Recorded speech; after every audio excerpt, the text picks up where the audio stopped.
Ya Allahku, aku hendak bermazmur bagimu selagi ku hidup. Ya Allahku, aku hendak bernyanyi bagimu selagi ku ada. Inilah yang ku renungkan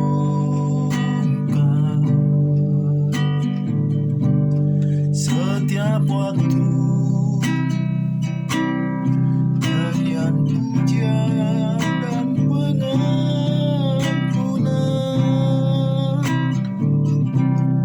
kepadamu. Biarlah manis kau dengar Tuhan, manis kau dengar Tuhan, sebab hatiku bersuka karenamu.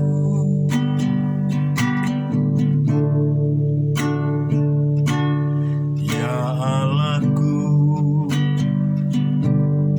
aku hendak bernyanyi bagimu selagi ku hidup. Ya Allahku, aku hendak bermazmur bagimu selagi ku hidup. Inilah yang ku renungkan setiap waktu,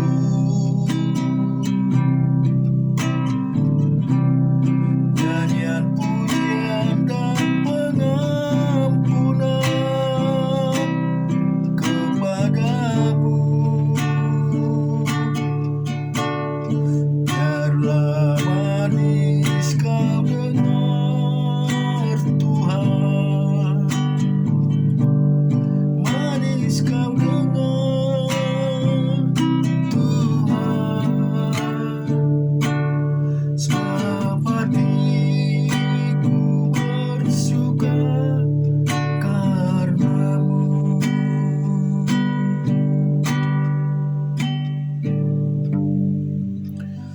Benar Tuhan, biarlah seumur hidup kami Bapa mau bermazmur dan memuji Engkau. Biarlah Tuhan sepanjang hidup kami Tuhan selalu mengagungkan nama-Mu, karena Engkaulah Tuhan Juru Selamat kami, yang memberikan kepada kami Tuhan setiap pengampunan. Biarlah pada saat hari ini kami berseru berserah kepadamu ya Bapa. Engkau Tuhan yang membimbing dan memelihara kami. Tuhan, tuntunlah setiap langkah kami, hari-hari kami Bapa, agar kami senantiasa berjalan di dalam terang firman-Mu. Jauhkan kami dari kuasa-kuasa roh jahat, jauhkan kami dari kuasa-kuasa kegelapan Tuhan. Biarlah kiranya Roh-Mu ada di kehidupan kami Tuhan, Roh-Mu yang memberikan akal budi hikmat bagi kami, sehingga kami melakukan yang terbaik dan sesuai dengan kehendak-Mu Bapa. Terima kasih Tuhan, ampuni segala dosa kami, ampuni segala kesalahan kami Tuhan. Biarlah kami Bapa pada saat hari ini bisa merasakan segala kasih-Mu. Terima kasih Tuhan. Amin. Kita baca kebenaran firman Tuhan di dalam Perjanjian Lama, Hakim-Hakim pasal yang ke-8. Lalu berkatalah orang-orang Efraim kepada Gideon, "Apa macam perbuatanmu ini terhadap kami? Mengapa engkau tidak memanggil kami ketika engkau pergi berperang melawan orang Midian?" Lalu mereka menyesali dia dengan sangat. Jawabnya kepada mereka, "Apa perbuatanku dalam hal ini jika dibandingkan dengan kamu? Bukankah pemetikan susulan oleh suku Efraim lebih baik hasilnya daripada dari panen buah anggur kaum Abiezer? Allah telah menyerahkan kedua raja Midian itu, yakni Oreb dan Zeb, ke dalam tanganmu. Apa yang telah dapat kucapai jika dibandingkan dengan kamu?" Setelah ia berkata demikian, maka redalah marah mereka terhadap dia. Ketika Gideon sampai ke sungai Yordan, menyeberanglah dia dan ke 300 orang yang bersama-sama dengan dia, meskipun masih lelah namun mengejar juga, dan katalah ia kepada orang-orang Sukot, "Tolonglah berikan beberapa roti untuk rakyat yang mengikuti aku ini, sebab mereka telah lelah dan aku sedang mengejar Zebah dan Salmuna, raja-raja Median." Tetapi jawab para pemuka di Sukot itu, "Sudahkah Zebah dan Salmuna itu ada dalam tanganmu, sehingga kami harus memberikan roti kepada tentaramu?" Lalu kata Gideon, "Kalau begitu, apabila Tuhan menyerahkan Zebah dan Salmuna ke dalam tanganku, aku akan mengaruk tubuhmu dengan duri, pandan, gurun, dan onak." Maka berjalanlah ia dari sana ke Penuel, dan berkata demikian juga kepada orang-orang Penuel. Tetapi orang-orang ini pun menjawabnya seperti yang orang-orang Sukot. Lalu berkatalah ia kepada orang-orang Penuel, "Apabila aku kembali dengan selamat, maka aku akan merobohkan menara ini." Sementara itu Zebah dan Salmuna ada di Karkor bersama-sama dengan tentara mereka, kira-kira 15.000 orang banyaknya, yakni semua orang yang masih tinggal hidup dari seluruh tentara orang-orang dari sebelah timur. Banyaknya yang tewas ada 120.000 orang yang bersenjatakan pedang. Gideon maju melalui jalan orang-orang yang diam di dalam kemah di sebelah timur Nobah dan Yobeha, lalu memukul kala tentara itu. Ketika tentara itu menyangka dirinya aman, Zebah dan Salmuna melarikan diri, tetapi Gideon mengejar mereka dan menawan kedua raja Midian itu, yakni Zebah dan Salmuna, sedang seluruh tentara itu dicerai-beraikannya. Kemudian kembalilah Gideon ke Yoas dari peperangan dengan melalui pendakian Heres. Ditangkapnya lah orang muda dari penduduk Sukot. Setelah ditanyai, orang itu menuliskan nama para pemuka dan para tua-tua Sukot untuk Gideon, 77 orang banyaknya. Lalu pergilah Gideon kepada orang-orang Sukot sambil berkata, "Inilah Zebah dan Salmuna yang karenanya kamu telah mencela aku dengan kata, 'Sudahkah Zebah dan Salmuna itu ada dalam tanganmu, sehingga kami harus memberikan roti kepada orang-orangmu yang lelah itu?' Lalu ia mengumpulkan para tua-tua kota itu. Ia mengambil duri, pandan, gurun, dan onak, dan menghajar orang-orang Sukot dengan itu. Juga menara Penuel dirobohkannya dan dibunuh orang-orang kota itu. Kemudian bertanyalah ia kepada Zebah dan Salmuna, 'Di manakah orang-orang yang telah kamu bunuh di Tabor itu?' Jawab mereka, 'Mereka itu serupa dengan engkau, sikap mereka masing-masing seperti anak raja.' Lalu kata Gideon, 'Saudara-saudarakulah itu, anak-anak ibuku, demi Tuhan yang hidup, seandainya kamu membiarkan mereka hidup, aku tidak akan membunuh kamu. Katanya kepada Yeter anak sulungnya, bangunlah, bunuhlah mereka. Tetapi orang muda itu tidak menghunus pedangnya, karena ia takut sebab ia masih muda. Lalu kata Jebah dan Salmuna, bangunlah engkau sendiri dan paranglah kami, sebab seperti orangnya, demikian pula kekuatannya. Maka bangunlah Gideon, dibunuhnya Jebah dan Salmuna. Kemudian diambilnya bulanan yang ada pada leher unta mereka. Kemudian berkatalah orang Israel kepada Gideon, biarlah engkau memerintah kami, baik engkau, baik anakmu maupun cucumu, sebab engkaulah yang telah menyelamatkan kami dari tangan orang Midian. Jawab Gideon kepada mereka, aku tidak akan memerintah kamu dan juga anakku tidak akan memerintah kamu, tetapi Tuhan yang memerintah kamu. Selanjutnya kata Gideon kepada mereka, satu hal saja yang kuminta kepadamu, baiklah kamu masing-masing memberikan anting-anting dari jarahannya, karena musuh itu beranting-anting emas, sebab mereka orang Ismail. Jawab mereka, kami mau memberikannya dengan suka hati. Dan setelah dihamparkan sehelai kain, maka masing-masing melemparkan anting-anting dari jarahannya ke atas kain itu.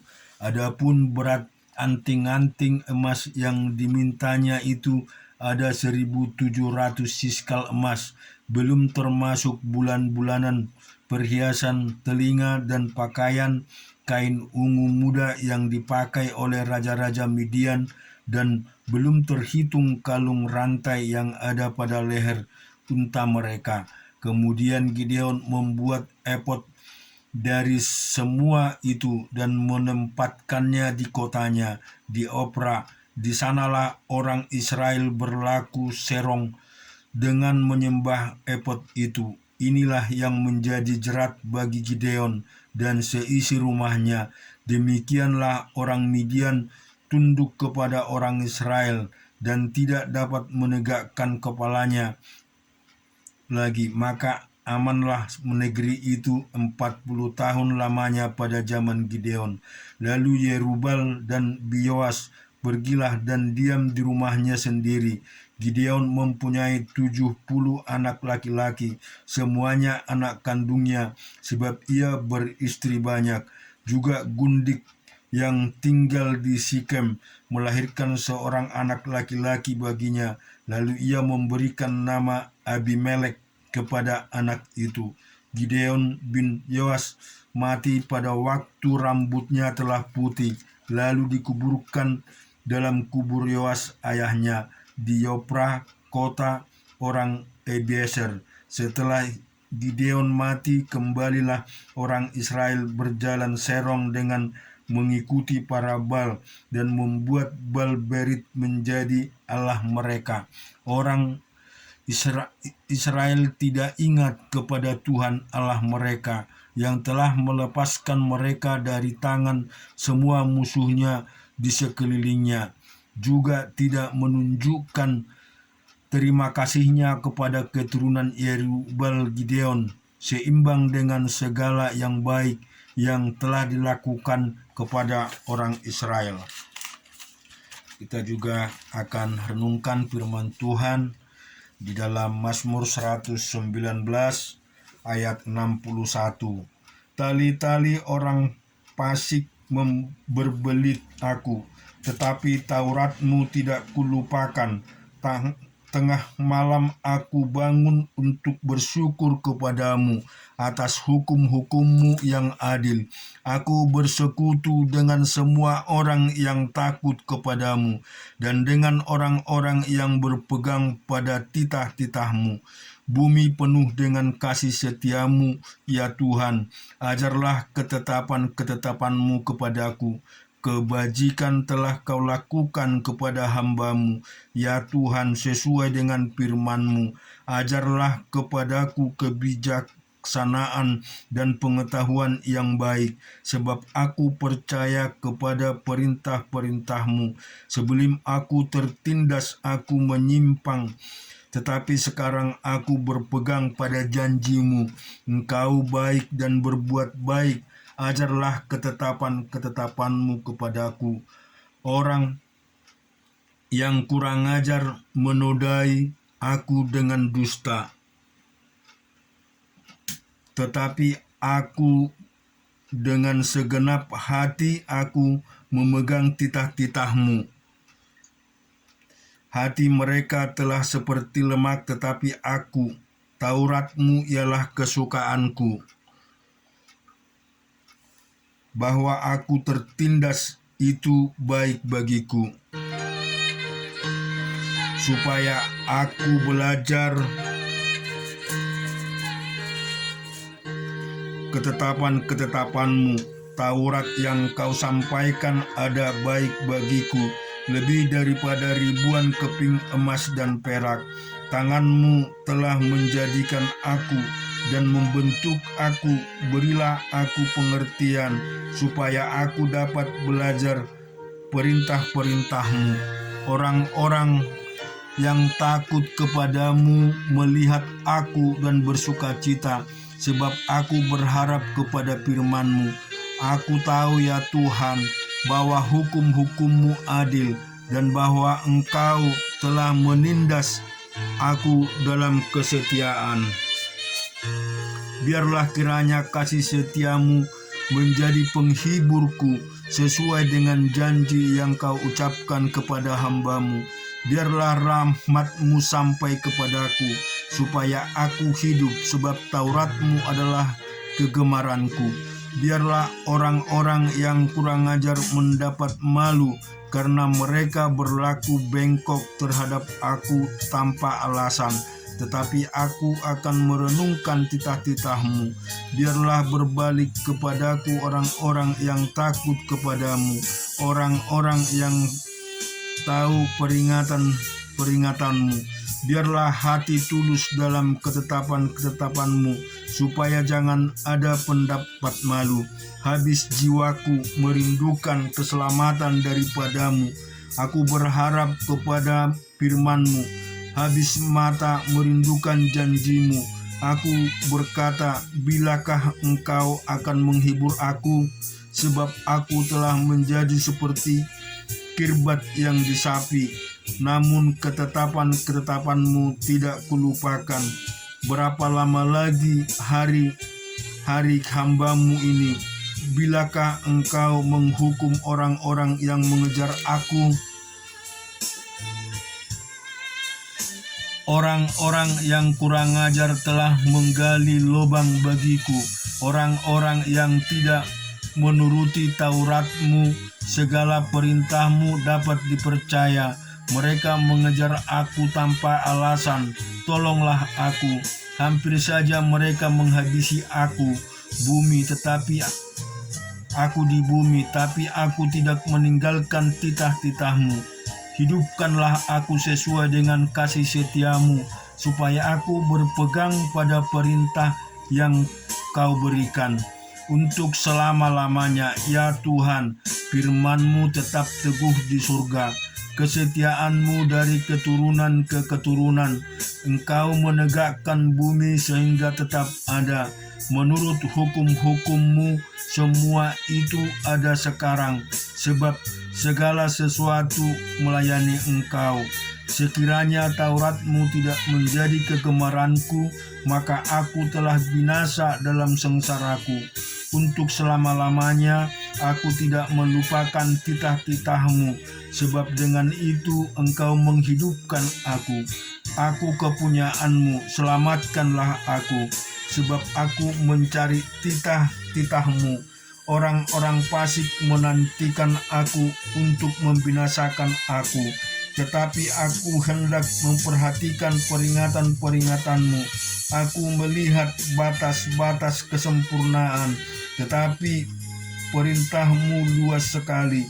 Betapa ku cintai Taurat-Mu. Aku merenungkannya sepanjang hari.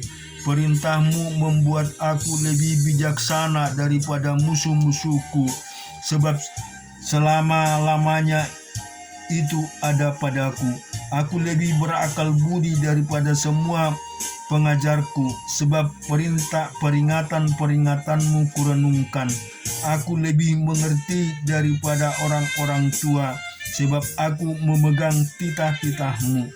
Terhadap segala jalan kejahatan aku menegakkan kakiku, supaya aku berpegang pada firman-Mu.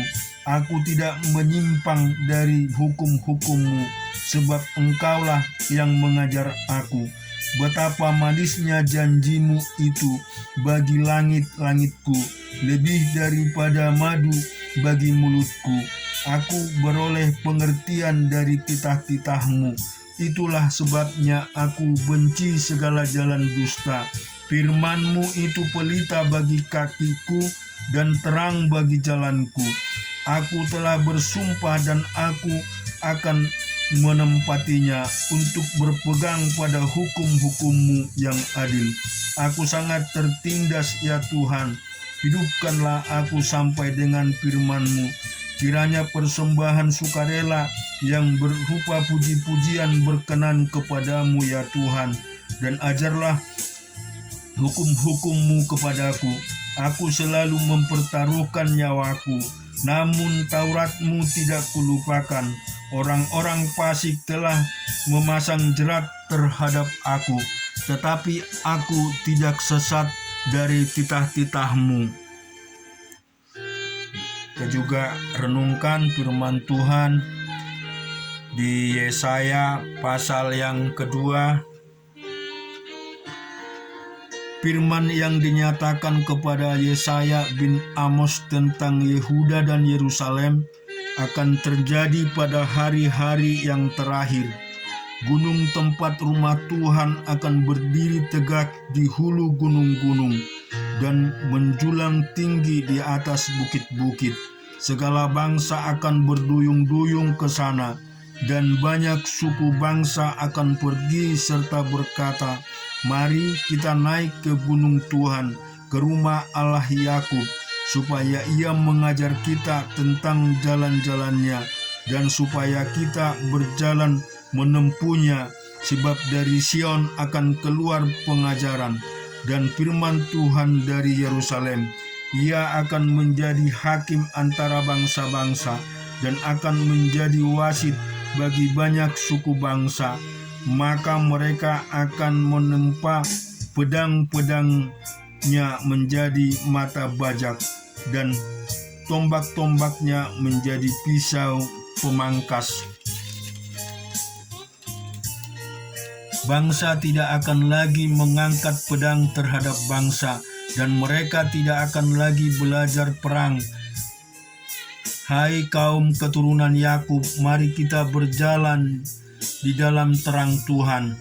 Sungguh jalan kau buang umat-Mu, yakni kaum keturunan Yakub, sebab di mana-mana mereka melakukan tenung seperti yang di timur, dan sihir seperti orang Palestin, dan orang-orang asing di antara mereka terlalu banyak. Negerinya penuh emas dan perak, dan tak terbatas harta bendanya. Negerinya penuh kuda dan tak terbatas jumlah keretanya. Negerinya penuh berhala-berhala. Mereka sujud menyembah kepada buatan tangan sendiri dan kepada yang dikerjakan oleh tangannya. Maka manusia ditundukkan dan orang-orang direndahkan. Janganlah ampuni mereka. Masuklah di sela gunung batu dan bersembunyilah di dalam liang tanah terhadap kedahsyatan Tuhan dan terhadap semarak kemegahannya. Manusia yang sombong akan direndahkan, dan orang yang angkuh akan ditundukkan, dan hanya Tuhan sajalah yang maha tinggi pada hari itu. Sebab Tuhan semesta alam menetapkan suatu hari untuk menghukum semua yang congkak dan angkuh, serta menghukum semua yang meninggikan diri supaya direndahkan, untuk menghukum semua pohon aras di Libanon yang tumbuh meninggi dan tetap menjulang, dan menghukum semua pohon perbatin di Basan, untuk menghukum semua gunung yang tinggi-tinggi dan semua bukit yang menjulang ke atas, untuk menghukum semua menara yang tinggi-tinggi dan semua tembok yang berkubu, untuk menghukum semua kapal Tarsis dan semua kapal yang paling indah. Manusia yang sombong akan ditundukkan, dan orang yang angkuh akan direndahkan.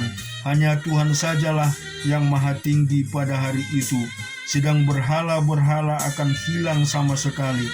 Maka orang akan masuk ke dalam gua-gua di gunung batu dan ke dalam liang-liang di tanah, terhadap kedahsyatan Tuhan dan terhadap semarak kemegahannya. Pada waktu itu bangkit menakut-nakuti bumi. Pada hari itu berhala-berhala perak dan berhala-berhala emas yang dibuat manusia untuk sujud menyembah kepadanya akan dilemparkannya kepada tikus dan kelelawar, dan ia akan masuk ke dalam lekuk-lekuk di gunung batu dan ke dalam celah-celah di bukit batu, terhadap kedahsyatan Tuhan dan terhadap semarak kemegahannya pada waktu ia bangkit menakut-nakuti bumi. Jangan berharap pada manusia, sebab ia tidak lebih daripada embusan napas, dan sebagai apakah ia dapat dianggap? Dan kita renungkan di dalam Perjanjian Baru, terambil dari Yohanes pasal yang ke-20. Pada hari pertama minggu itu, pagi-pagi benar ketika hari masih gelap, pergilah Maria Magdalena ke kubur itu, dan ia melihat banyak batu telah diambil dari kubur. Ia berlari-lari mendapatkan Simon Petrus dan murid yang lain yang dikasihi Tuhan, dan berkata pada mereka, "Tuhan telah diambil orang dari kuburnya, dan kami tidak tahu di mana ia diletakkan." Maka berangkatlah Petrus dan murid yang lain itu ke kubur.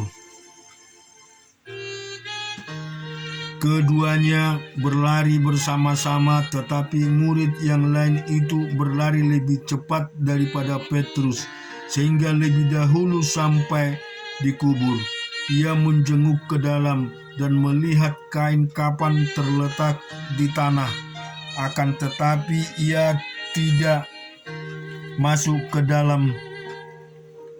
Maka datanglah Simon Petrus juga menyusul dia masuk ke dalam kubur itu. Ia melihat kain kapan terletak di tanah, sedangkan peluh yang tadinya ada di kepala Yesus tidak terletak dekat kain kapan itu, tetapi agak di samping di tempat yang lain dan sudah tergulung. Maka masuklah juga murid yang lain yang lebih dahulu sampai ke kubur itu, dan ia melihat dan percaya, seperti selama itu mereka belum mengerti isi kitab suci yang mengatakan bahwa ia harus bangkit dari antara orang mati. Lalu pulanglah kedua murid itu ke rumah. Tetapi Maria berdiri dekat kubur itu dan menangis. Sambil menangis ia menjenguk ke dalam kubur itu, dan tampaklah olehnya dua orang malaikat berpakaian putih, yang seorang duduk di sebelah kepala dan yang lain di sebelah kaki, di tempat mayat Yesus terbaring. Kata malaikat-malaikat itu kepadanya, "Ibu, mengapa engkau menangis?" Jawab Maria kepada mereka, "Tuhanku telah diambil orang, dan aku tidak tahu di mana ia diletakkan." Sesudah ia berkata demikian, ia menoleh ke belakang dan melihat Yesus berdiri di situ, tetapi ia tidak tahu bahwa itu adalah Yesus. Kata Yesus kepadanya, "Ibu, mengapa engkau menangis? Siapakah yang engkau cari?" Maria menyangka orang itu adalah penunggu taman, lalu berkata kepadanya, "Tuan, jikalau Tuan yang mengambil dia, katakanlah kepadaku di mana Tuan meletakkan dia, supaya aku dapat mengambilnya." Kata Yesus kepadanya, "Maria, Maria." Berpaling dan berkata kepadanya dalam bahasa Ibrani, "Rabuni," artinya guru. Kata Yesus kepadanya, "Janganlah engkau memegang aku, sebab aku belum pergi kepada Bapa, tetapi pergilah kepada saudara-saudaraku dan katakanlah kepada mereka bahwa sekarang aku akan pergi kepada Bapakku dan Bapamu, kepada Allahku dan Allahmu." Maria Magdalena pergi dan berkata kepada murid-muridnya, "Aku telah melihat Tuhan," dan juga bahwa Dia yang mengatakan hal-hal itu kepadanya. Ketika hari sudah malam pada hari pertama minggu itu, berkumpullah murid-murid Yesus di satu tempat dengan pintu-pintu yang terkunci, karena mereka takut kepada orang-orang Yahudi. Pada waktu itu datanglah Yesus dan berdiri di tengah-tengah mereka dan berkata, "Damai sejahtera bagi kamu." Dan sesudah berkata demikian, Ia menunjukkan tangannya dan lambungnya kepada mereka. Murid-murid itu bersukacita ketika mereka melihat Tuhan. Maka kata Yesus sekali lagi, "Damai sejahtera bagi kamu. Sama seperti Bapa mengutus aku, demikian juga sekarang aku mengutus kamu." Dan sesudah berkata demikian, Ia menghembusi mereka dan berkata, "Terimalah Roh Kudus. Jikalau kamu mengampuni dosa orang, dosanya diampuni. Dan jikalau kamu menyatakan dosa orang, dosanya tetap ada." Tetapi Thomas, seorang dari ke-12 murid itu yang disebut Didimus, tidak ada bersama-sama mereka ketika Yesus datang ke situ. Maka kata murid-murid yang lain itu kepadanya, "Kami telah melihat Tuhan." Tetapi Thomas berkata kepada mereka, "Sebelum aku melihat bekas paku pada tangannya, dan sebelum aku mencucukkan jariku ke dalam bekas paku itu dan mencucukkan tanganku ke dalam lambungnya, sekali-kali aku tidak akan percaya." 8 hari kemudian, murid-murid Yesus berada kembali dalam rumah itu, dan Thomas bersama-sama dengan mereka. Sementara pintu-pintu terkunci, Yesus datang dan Ia berdiri di tengah-tengah mereka dan berkata, "Damai sejahtera bagi kamu." Kemudian Ia berkata kepada Thomas, "Taruhlah jarimu di sini dan lihatlah tanganku. Ulurkanlah tanganmu dan cucukkanlah ke dalam lambungku, dan jangan engkau tidak percaya lagi, melainkan percayalah." Thomas menjawab dia, "Ya Tuhanku dan Allahku." Kata Yesus kepadanya, "Karena engkau telah melihat aku, maka engkau percaya. Berbahagialah mereka yang tidak melihat namun percaya." Memang masih banyak tanda lain yang dibuat Yesus di depan mata murid-muridnya yang tidak tercatat dalam kitab ini. Tetapi semua yang tercantum di sini telah dicatat supaya kamu percaya bahwa Yesuslah Mesias, Anak Allah, dan supaya kamu oleh imanmu memperoleh hidup dalam namanya. Amin. Haleluya, haleluya. Puji syukur bagimu ya Bapa, Tuhan yang kami puji dan kami sembah. Terima kasih Tuhan. Biarlah kiranya firman ini Tuhan menjadi pelita bagi kaki kami dan terang bagi jalan kami Tuhan, sehingga iman kami semakin diteguhkan Bapa. Biarlah Tuhan Engkau memberkati kami semua, bahkan yang Tuhan mendengar kami Tuhan lewat aplikasi ini juga Tuhan berkati kami semua. Terima kasih Tuhan Yesus, terpujilah namamu. Haleluya, amin.